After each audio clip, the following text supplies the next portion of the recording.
Hello, my paper peeps. Today I want to share with you one of the most sought after scrapbooking tools everyone is buying, and that is Pollen. And I want to show you how to create with it and embellish your cards, or in this case, your scrapbook journal. This is actually a scrapbook journal in a box that has postcards, journal cards, and also cards that have frames on it for you to catalog your memories. So let's get started. Today I will be crafting in the Bloom collection, which is a DIY scrapbook journal that you scrapbook in throughout the course of the year or through a season. And it actually includes tabs and tags and some ephemera that you can embellish the individual cards with. And I love to embellish, but sometimes I just want to add that extra three-dimensional embellishment to my project just to make it pop. Now, as much as I love ephemera, I'm actually going to try using Pollen in this Bloom collection. So I'm going to go with a few scraps of paper that I found just to see if I can match these flowers that I want to create with the existing color theme of the journal here. And then I'm going to try using the Pollen, which I will put a link to in the description box below. And then I'm going to use this Spellbinders die cut set.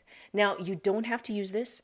If you have any other flowers or any other die cuts, you can use that as well. But I just thought, you know what, since I'm quite interested in seeing how this whole idea of pollen and flowers works, I thought, you know, I'm going to invest in a die cut that will allow me to craft with ease, I guess you could say.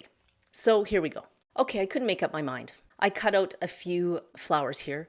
Some are cut out from just a paper bag. It was actually a shopping bag that has a nice little sheen to it. The flowers on the left are cut out from just cardstock, and then the flowers on the bottom here are cut out from foam. Now, which one I'm going to use, I have no idea. But I'm going to just maybe start with the cardstock first. Now I tried to match the leaves with the leaves from my paper line, and really difficult because it's more of a kind of a grayish blue, which, you know what, I didn't have in my stash, but I did find that it actually does match a little bit of the greenery that you see on the card here. This is actually from Tim Holtz's vintage collection, this paper here. So I thought, you know what, it works. We'll use that. Now I'm finding that the cardstock looks a little flat, even though it is textured, so I'm going to ink it up here. And I pulled out some forest moss and some pumice stone here to try, just to add a little bit more dimension to the leaves so they don't look so flat. And you can use either one. I mean, here I just used the pumice stone, and that in itself is perfectly fine. But if you don't have pumice stone and you have the forest moss, that works just as well too here.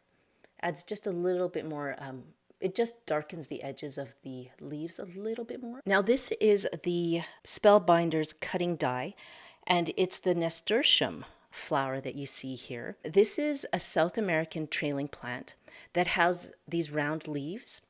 And within the leaves, there are actually these white veins that make the leaves really pop. Now, the flowers range from a creamy white to a bright orange. Sometimes you'll see yellow, mahogany, or even red flowers. And they usually bloom from winter through spring in the mild winter, and then from summer to fall in the colder climates. Now, one of the things you'll see on the leaves are white veins. And here I'm going to use either a jelly roll pen or my Winks of Stella. Okay, who am I kidding? I do not have a green thumb. I think that's why I like flowers in my crafting, because I have tried to grow flowers, and maybe it's the climate that I'm in. Actually, no, it's not the climate I'm in. I actually am terrible at growing my own flowers. So, and that, with that being said, I do love the way they look in my crafting. As you can see here, I am one that will have plants in my house, but that's the extent of it. And the plants that I do have in my house are almost indestructible. So like your snake plants or your cactuses, you know what, you don't have to, they're not like children that you have to feed every day. So that's why I gravitate towards those plants. Anyways, I digress. So here is what it looks like with the Winks of Stella. Now, if you don't like the look of your Winks of Stella here, then you can try a jelly roll pen, which is just as good. I actually have this jelly roll pen here, and it's more of a silver, which you could use. The only thing is, again, it's it's a little dried out. So if it's not working, so you can see it's not working, the best way to unclog a jelly roll pen is to use alcohol. And what I will do is I'll put a little bit of alcohol on the napkin here. Let the tip kind of soak up the alcohol.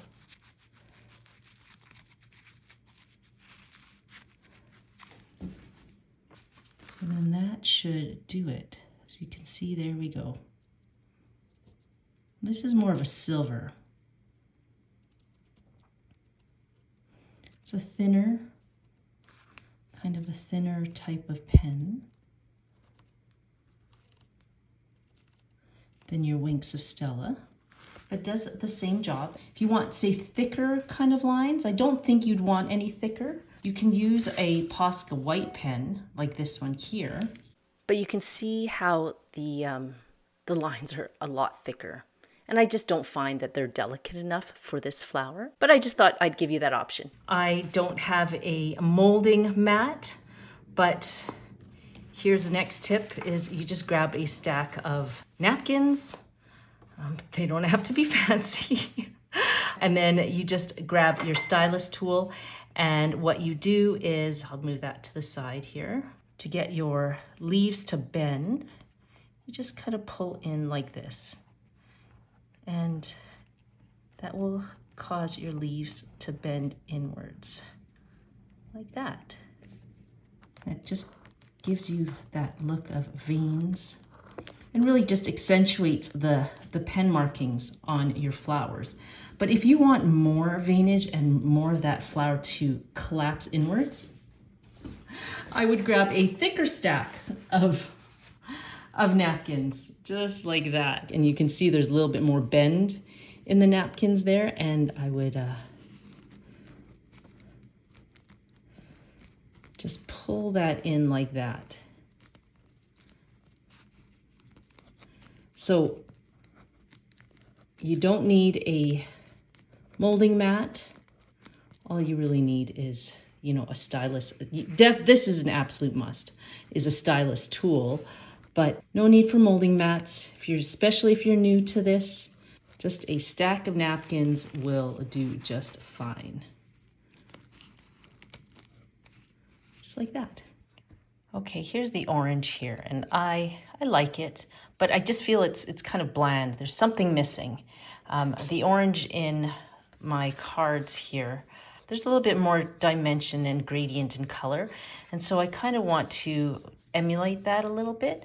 And so what I'll do is I'll take a little bit of spiced marmalade and then maybe some tea dye to kind of amp that up a bit. And just really inking the edges is perfectly fine with the tea dye. Don't ink everything because you don't want to cover up the actual orange, because this orange is quite bright, or this orange is actually a little darker. So that's kind of that's the look I'm trying to achieve. There's the kind of a darker orange, all while still maintaining the original color there. Now, one of the things you also want to do is add a little bit of yellow on the insides here. Now, I heard pan pastels are phenomenal for adding color to different types of mediums. If you're using Copic markers, for example, or even just these printables here. Pan pastels are amazing at adding color to a surface that's already has pigment on it, because it actually comes out quite true. Now, I don't have pan pastels, but I do have, and I looked for something along the same lines, and I'm going to use these color sticks. And these are from Jane Davenport, and I've had these for years. This was back in the day that I wanted to try the whole Jane Davenport art, but didn't really kind of gravitate towards it, didn't really hold on to it very long. So, but I still have her stuff because I find that her inks and a lot of her stuff is quite nice. So I'm going to use, I don't know which yellow I'm going to use, because This orange here is actually quite orange, and I don't know, this might not come up as well, but let's try this one. This one's quite nice. I just want you to be able to see what it looks like. Now these are water soluble, so when I deposit it onto the leaf here, I mean, it really looks like you just added color. I mean, they are creamy in consistency. It is like a crayon, but it acts like a lipstick when it goes on. The good thing with these color sticks is that they're water soluble, whereas the pan pastels are not. You're not allowed to use water with these. So with this one, I can actually, just gonna grab my little, you can actually grab a little bit of water, and if you wanna kind of soften that hue a bit so that it doesn't kind of stand out too much, or if you like it, then keep it. I mean, you don't have to add a little bit of water. I'm just trying to soften the edges here.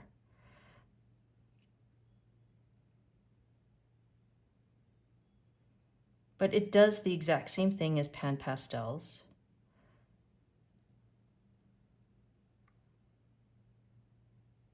And just kind of lightens that area a little bit. But yeah, if you like the starkness of the middle, that's okay too. So now with that being said, that seems to be like kind of the orange that I want.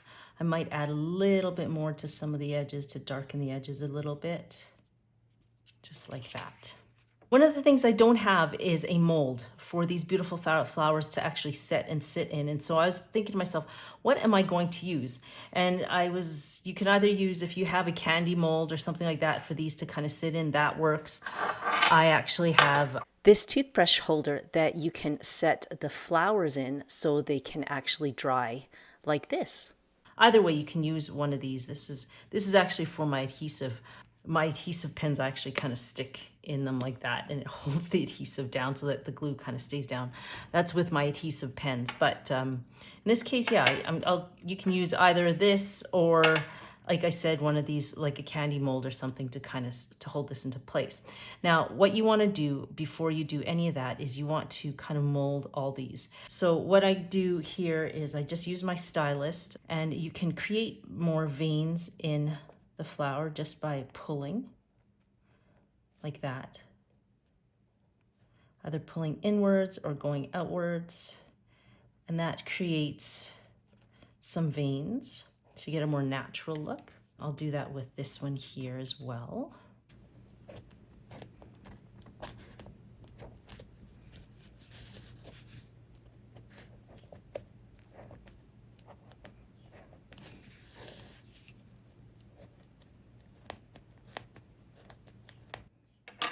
And then what you want to do is you want to take your tweezers and you want to just bend them outwards.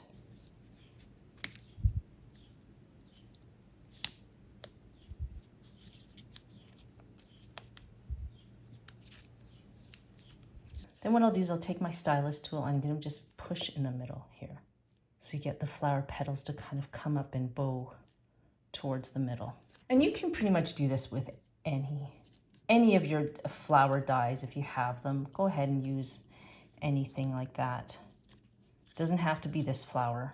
I'm just going to put a little bit of glue on the back.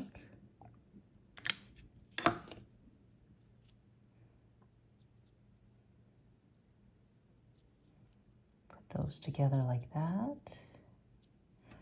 I'm going to take my little mold here.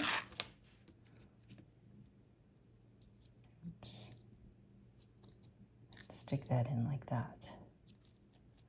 Now, if you don't want to use your candy mold because you probably get adhesive in there, probably don't want that, then, you know, take something else that's like this. This again is my toothbrush holder that I use for my adhesive, and I'm just going to stick that in like that. There, and let it kind of set in that for now. Now, what you want to do with the stamen here is you want to pick that up like this, and then with your scissors, you want to cut these little septums here. And I know it's so delicate.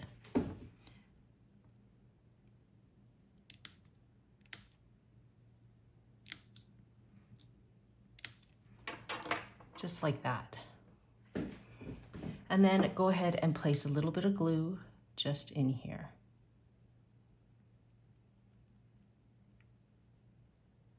And just roll it up like this. You're like, Chris, my fingers can't get around that. I mean, and I would say my fingers are quite tiny, but yet, my goodness, I guess that's good for us to practice our manual dexterity as we age, just to get in there. And I mean, you can always use another set of tweezers like I'm doing now to kind of curl that in. And then what you do is I like to add a little bit of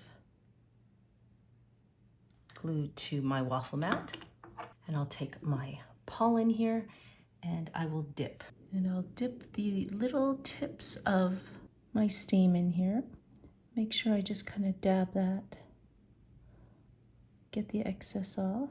And then what I'll do is I'll go into my little pot of pollen and I'm just going to dip it.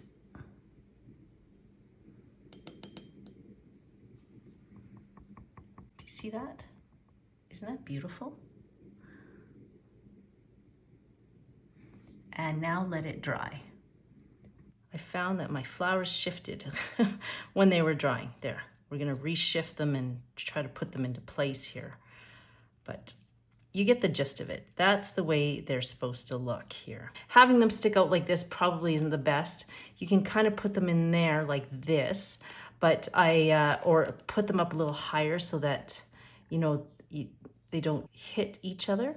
But aside from that, I think what I'll do is, because yeah, if you find that you know you're gonna fill this box up, you don't want to put something like that on the inside. Whereas in some of my albums, I have placed them on the inside. And it's up to you. You don't have to. You can if you want to. I think I might actually just start embellishing the, you know, the box and having these kind of trail down, you know, the side of this box here. I think that's what I might do. Okay, I need your opinion. Embellish on the outside of the box or on the cards? Let me know in the description box below. Now all you have to do is add adhesive to the middle of the flower and then place your little stamen with the pollen right in the middle. I really hope you enjoyed this tutorial. If you want more tips and tricks on how to jazz up your scrapbook journals, or if you're interested actually in this paper line, I'll put a link to any videos at the end of this video here and a link to this paper line in the description box below. So take care. I hope to see you in those other videos. Bye.